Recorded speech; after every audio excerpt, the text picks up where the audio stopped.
This one's uncommon might will make for a fantastic show. Say no more. We are the boy. Yes, that's it. Death sweeps in. No, impossible. Hello Ray class, this is Deadeye guy. Today I have for you a detailed guide on Deadeye's Ascendancy Toxic Rain Mirage Archer.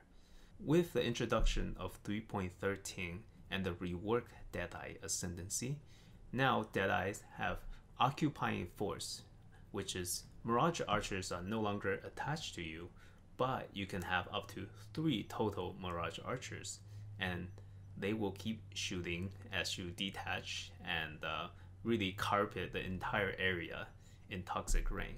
So I wanted to test this out because it looked very interesting, and I wanted to see if this can address some of the problems that people have with Toxic Rain, which is that it's great for pushing content. It's got tremendous early game power.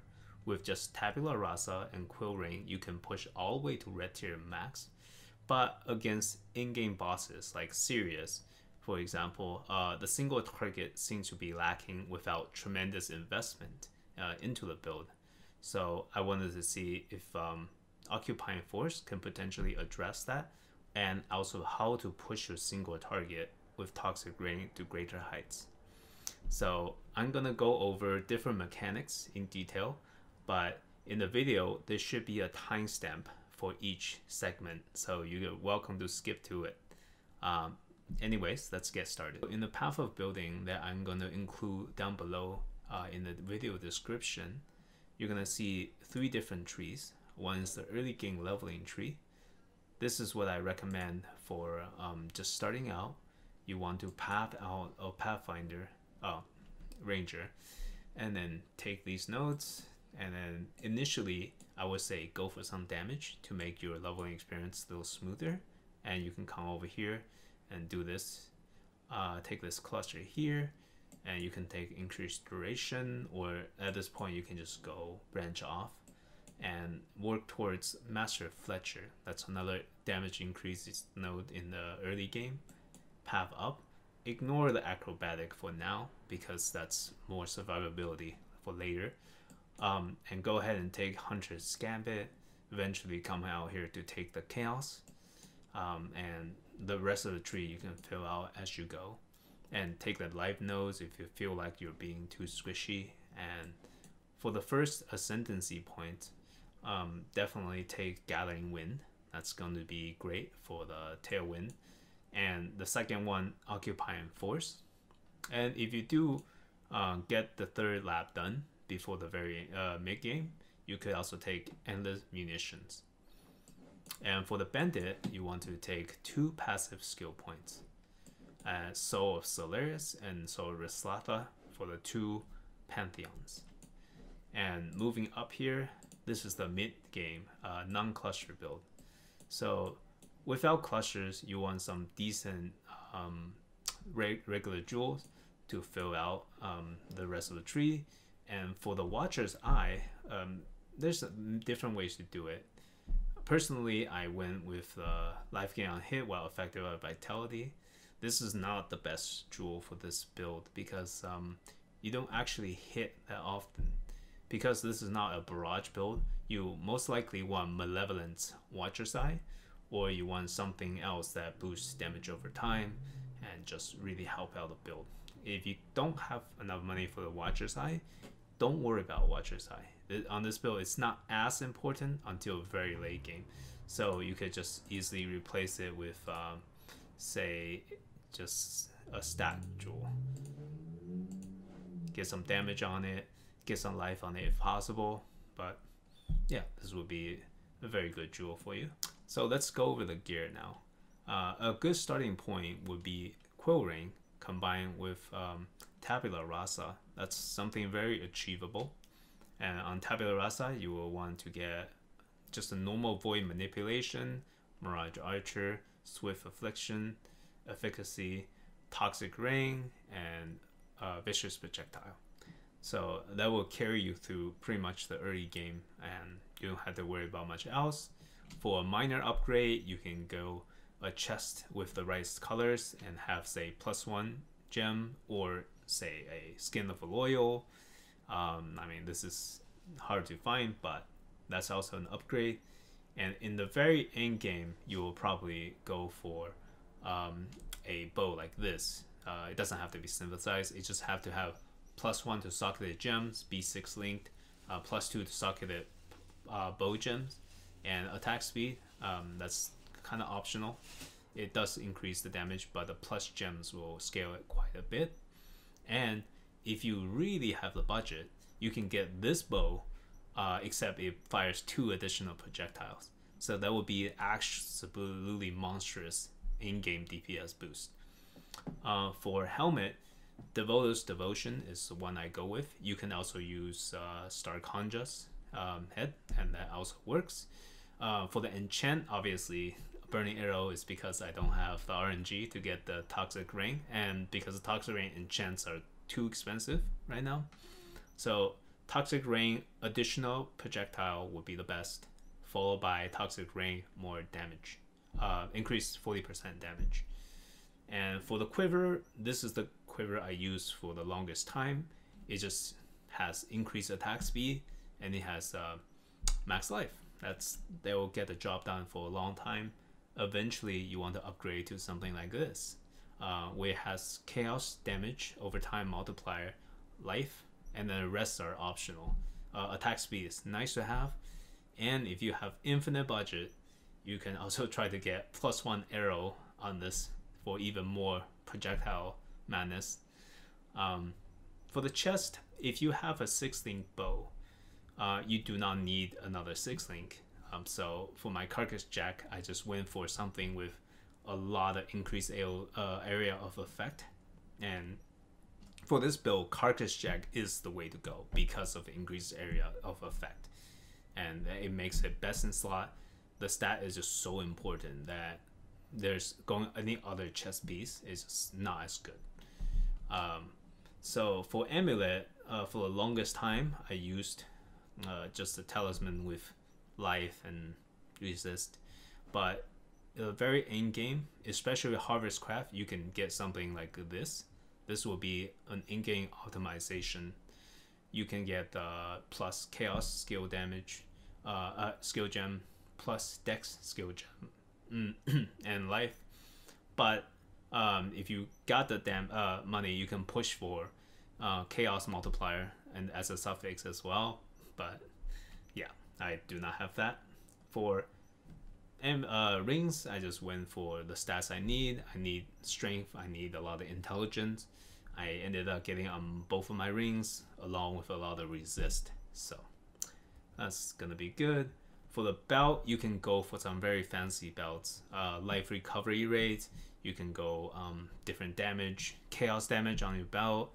But so far, this is the belt I have, and it's working for me because it's got plenty of resist. So if you do have money, you will want to optimize this. And for boots, you will want to get elusive on critical strike because you hit often enough to trigger it anyways, even without scaling into crit chance. But if you do not have it, don't worry, you can spend a couple points on the tree and pick up elusive for the faster movement speed until you can afford to get boots like this. And especially with this league, if you have the Veritania's influence on boots and you have an open prefix, and you can actually say buy a harvest craft, or if you find a harvest craft, you can craft augment critical on it, and it will be guaranteed to get elusive strikes as long as you have no open spots that where a critical mod can go. So double check, do your research on that.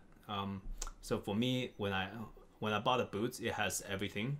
It just had one open prefix, so I knew that if I augment the crit, it will give me the elusive. For gloves, you want attack speed and you want damage, chaos damage over time multiplier, and that's it. Yep. And that's pretty much it. The flasks are Blood of Karui, the best life flask. Witchfire Brew, I use it, but I will probably eventually replace it if I can get a nice corrupted gloves that have a despair on it, or some other ways to get it. I use a mana flask that's enduring because I reserve a lot of my mana, and enduring would let it run for a long time and keep me sustained even though the mana is full. Dying Sun is going to be good. Dying Sun, additional projectile, AoE, always a good choice. And Quicksilver, just because we want to run fast and we want to have anti-bleed. So now let's talk about Occupying Force. This is a very interesting node that lets you have up to 3 Mirage Archers, but at the same time you cannot have them stack on top of each other. What this means is that you do have to adjust your playstyle if you want to get the DPS boost from this node. So instead of just running in a straight line against the boss, you might want to run in a triangle. I'm going to represent this here because we're in a hideout and you cannot summon Mirage Archer unless you hit something. So I went ahead and placed these 3 test dummies to represent roughly how far away each Mirage Archer have to be from each other. So the playstyle is going to be like this. You shoot here, Mirage Archer appears, and then you run to this spot, shoot, and shoot again here. What this will do is that you're going to have 1 Mirage Archer in each of those locations, and all of them will be firing Toxic Rain. And as you can imagine, 3 Mirage Archers is a lot of DPS increase. And to help facilitate that, the build also scales a lot of duration, not only to boost the duration of the damage over time from Toxic Rain, but also to help boost the Mirage Archer's duration. So as you can see here in this build, I scale to a point where my Mirage Archer lasts for 10.6 seconds. You don't have to scale to that degree, but having it last that long, it's gonna feel great when you actually fight bosses. Because if the Mirage Archers don't last that long, you're forced to just constantly run in the triangle. But if you have 10 seconds duration on them, you could set it up over the course of a second or 2 seconds, and then for the rest of the 8 seconds, you're not missing out on any DPS. Now let's talk about Toxic Rain itself. A lot of people play Toxic Rain and think that it's an amazing AoE skill. You can just blaze through maps with it. While that's true, you can also turn it into a good single target DPS skill. And there's something that a lot of people miss is that, yes, you typically, as with almost every bow skill, you want to scale additional projectile. Either it is getting it on the bow, I do not have it on my bow, but Deadeye's conveniently provides +2 additional projectile, and you can use a Dying Sun flask to get more projectiles as well. And there's just many ways to do it. You can get it on Quiver as well. You can get it corrupted on your bow. But some people would do that and then realize, hey, my single target is still terrible. What's going on? So Toxic Rain, the way it works is that when you attack, you do not just hit the same target with the pods. It spreads a pod out over the course of AoE, and when you have more projectiles, you simply shoot out more pods. For example, if I use Dying Sun, now I actually put out 2 additional pods. And what you might realize is that the pods are also more spread out than before. So if you have a lot of additional projectile, but you fail to scale the AoE, you're gonna have a bad time because yes, you are shooting out a lot of pods, but the pods aren't all gonna be hitting the right targets. In combat, Toxic Rain, the pods will lash out with tendrils, and each tendril has a set distance that they can reach that's based on the AoE of your attack. For example, I'm shooting out Toxic Rain. You see how far away the arrows are spread? A lot of people would simply say, hey, I have 7 projectiles. Let's go to Path of Building and just go 7 projectiles. Wow, my damage is fantastic. This is a single target that I'm working with here, but that's not actually true. you don't simply get more projectile and get more single target damage, because the more projectile you have on toxic rain, the further they spread. For example, right here, you see multiple arrows are actually way far away from other people. Those arrows will not hit the single target in the middle of your toxic rain, because the way it works is that the pods explode and they will lash out with a tendril, which does the actual damage over time component of toxic rain. This will be based on the AoE nodes you've taken. If you have a lot of increased area, the longer the tendrils will reach. So if you have a ton of increased area, the tendrils from the outliers will actually reach the middle, which means that they will actually do damage. So the more projectiles you have, I'm using Dai and San, see how they're spreading even further now, the more spread out it will be. If you don't have enough area of effect, you're not going to get the actual the path of building DPS that you see here. Even though I have potentially 9 arrows, I can't reliably put it to 9 because toxic rain doesn't even all hit. So realistically, I'm going to bring it down to 6 or 7, keeping into account that the outliers will not hit, and you know, that's the more accurate DPS, of course. So one thing you will see on my path of building is that I have went really hard on area of effect. On every single one of my cluster jewels, I have broadside. Broadside gives me 25% increased area on my toxic rain, and that's great. And also I have towering threat for increased area. I have magnifier for increased area, and once again broadside on on megalomaniac cluster, and broadside again on megalomaniac cluster. I have a ridiculous amount. I have more than, at this point, probably everything combined, more than 200% increased AoE. This seems excessive, but think about it this way. The more increased area you have, the more of these pods will be likely to be in range to hit the single target you're trying to hit.